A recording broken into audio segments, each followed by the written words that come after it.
I used to be out for myself and alone, but that's not who I am anymore. You're on a different path now. And I have you guys. We're family.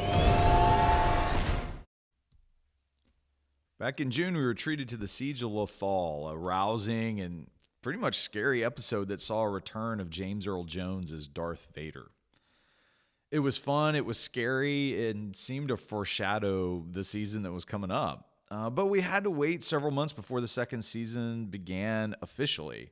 This review is for Episode 1, The Lost Commanders, all the way through Episode 9, Legacy.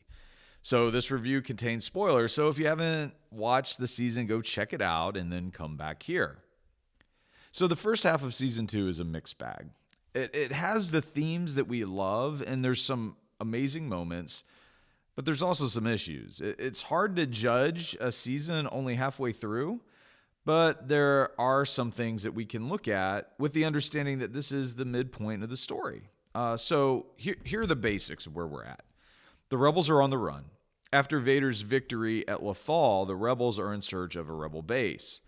As the rebels continue to grow in strength, Ezra grows in power as well. With new villains introduced, as well as new allies, the second season goes in interesting directions. Some of these directions, they work well, but others fall flat. And there are several story threads that continue to unravel.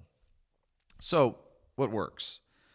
Well, it really seems like Ezra's development is well handled.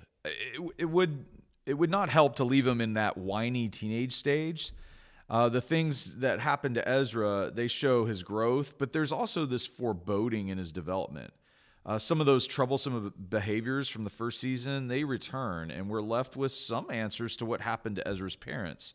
With the news of their death, you can't help but wonder how that will play into the further development of Ezra. Another thing that works well is when Ahsoka faces off with the Inquisitors. This episode, the episode with the Inquisitors, it's called The Future of the Force. I think it's the best one of the season.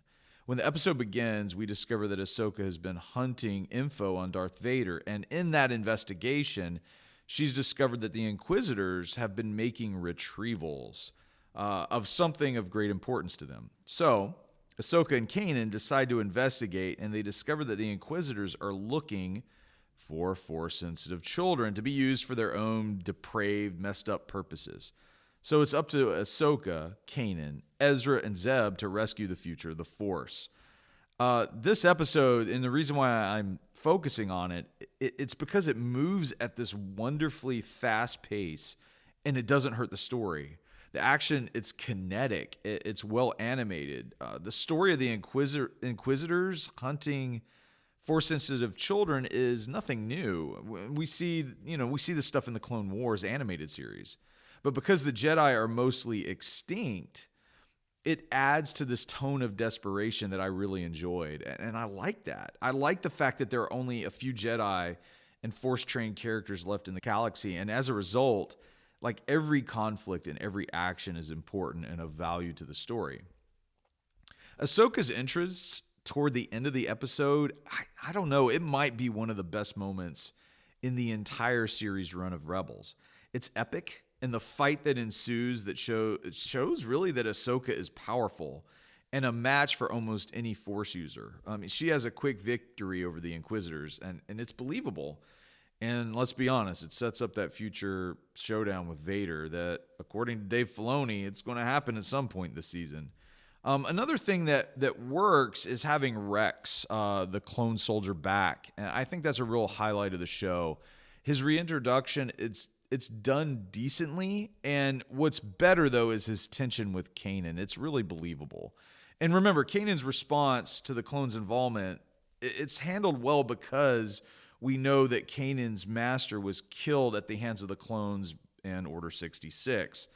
And to be honest, if there could be an acting award given, it would be given to Freddie Prinze Jr. and the way he acted out this scene in the very early episodes of the season. I mean, it's well done. It conveys that Kanan carries a great deal of regret for what happened. Okay, so those are some of the things that worked, but what doesn't? My biggest gripe, it just has to do with the villains. One of the things most anticipated this season by a number of fans was the introduction of new Inquisitors. In the first episode that they appeared, they failed. Now, that might sound harsh, but we need to see the antagonist succeed, I think, in some way in order to provide some tension to the show. I mean, for example, like the Grand Inquisitor in season 1, you had that tension. I mean, it gave the audience a great deal of satisfaction, too, when Kanan finally was able to defeat the Grand Inquisitor. Not only are the Inquisitors a problem, but we see similar things with like Agent Callus and Sabine's former friend and her like part-time nemesis or part-way nemesis, Katsu. For Callus, he fails multiple times with his tail between his legs and he runs away. For Katsu, she has this just rapid change of motivation that I think really hurts her character. I mean, one moment Katsu is gunning for Sabine, and the next she's aiding her and helping her out. Another thing that could be an issue is the amount of time spent on each storyline.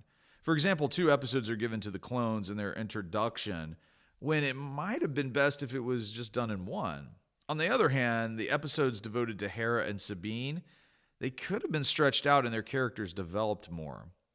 With all this said, I mean, we would be remiss if we didn't acknowledge that this is only the midway point of the season. I mean, there's another half of it to go.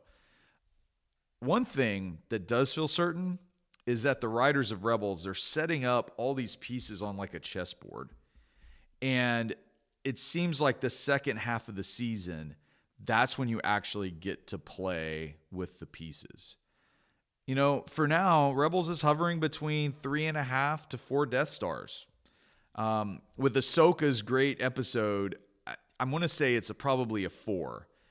So here we are at the midway point of Rebels. The second part of Season 2 is going to be starting soon.